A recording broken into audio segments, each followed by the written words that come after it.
We are learning of new airstrikes in Syria after more countries joined the fight. Earlier on America's Newsroom, I spoke with White House Press Secretary Josh Earnest on the efforts to build a stronger coalition with a broader purpose. We're pleased with the kind of cooperation that we've already gotten. We have seen cooperation from both the French and the British to take different roles in terms of taking the fight to ISIL in Iraq in support of Iraqi and Kurdish security forces that are doing that on the ground.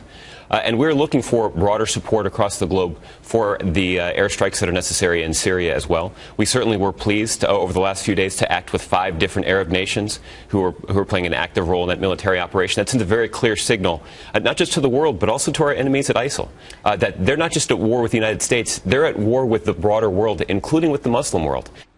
Ernest went on to say that there's a real concern about the possibility of Western citizens going overseas to fight with ISIS and then return to plot attacks here at home. Well, you can clearly see the national debate, right? I spoke to my next guest about 6 weeks ago. That was before a series of brutal beheadings were posted online. At the time, former Congressman Dennis Kucinich said we should not get involved. Has that changed? He joins me now live from Washington. How are you, sir? And welcome back here. Phil, thank you very much. I appreciate being on. Here you are, second week of August. Listen. We shouldn't have intervened. We shouldn't intervene again. We cannot be financing these jihadists in Syria, and then when they go into Iraq, we say, oh, we're so surprised. What we have to do is try to work to create peace in the region, and the United States can't do it by our presence and our intervention. That was before the brutality came across our computer screen. Still feel that way? Well, I join with you and everyone in condemning the brutality and the beheadings. We have to realize that the Wahhabi brand that ISIS represents is very strong in Saudi Arabia, where beheadings are not uncommon. Okay. Right, but is there another way to kill the terrorists? Well, certainly we need to deal with terrorism. And I believe the best way to do it is to realize that the U.S. intervention in 2003 was a mistake, and that the United States has been naive in thinking that we're going to remake the Arab world by our presence. Do you know that just a few days ago, the Grand Ayatollah of Iraq, Ayatollah Sistani, and the most prominent cleric, Muqtada al-Sadr, both called on the Baghdad government to take care of things in Baghdad on their own and not rely on outside intervention, because they're worried about the U.S. presence not only creating I hear the point you're making. I would add to that apparently one of the leaders of the Free Syrian Army said external intervention is not what they want either. Let's put that to the side. You see these national poll numbers, right? You know how instantly the American people have become about their own national security. So how do you address that? Well, we have to point out that and Americans have a right to be concerned about security.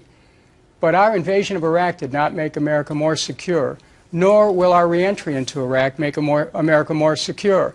We have to rely on Iraq to take care of its problems, on Syria to take care of its problems. We cannot be the policeman of the world. We have to pursue a path where we can work with our allies around the world, but America can no longer pretend that we can even afford to go around the world looking for dragons to slay. You know, I mean, it sounds great, but it also sounds like wishful thinking, because very few people are stepping up to take on this challenge. I mean, look at it. England, Germany, France, they're not getting involved in Syria. Not even Turkey's, getting involved in Syria. Well, your point is well taken, Bill, because the fact of the matter is that we have a coalition of the unwilling and the anonymous. As a matter of fact, America is taking on the role. But think of how this looks in the Arab world. They're seeing the Americans starting a new type of crusade. And when you have protests in Baghdad against the U.S. reintervention in Iraq, that ought to tell people something. So I'm concerned about this country. I'm concerned about the fact that $5 trillion were spent in pursuit of the first Iraq war. I'm concerned about the fact that 4,600 American soldiers were killed.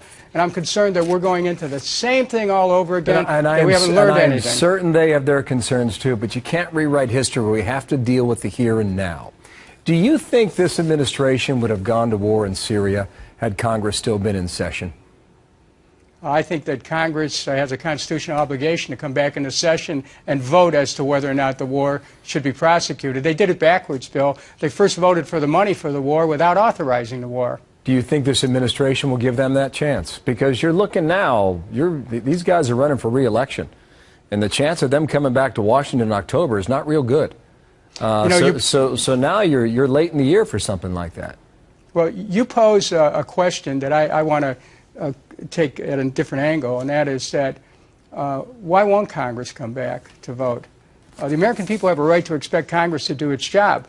But on the other hand, we have to be concerned that there are political implications behind the attempt to prosecute a war at a time not only when Congress is out, but at a time when we're approaching an election.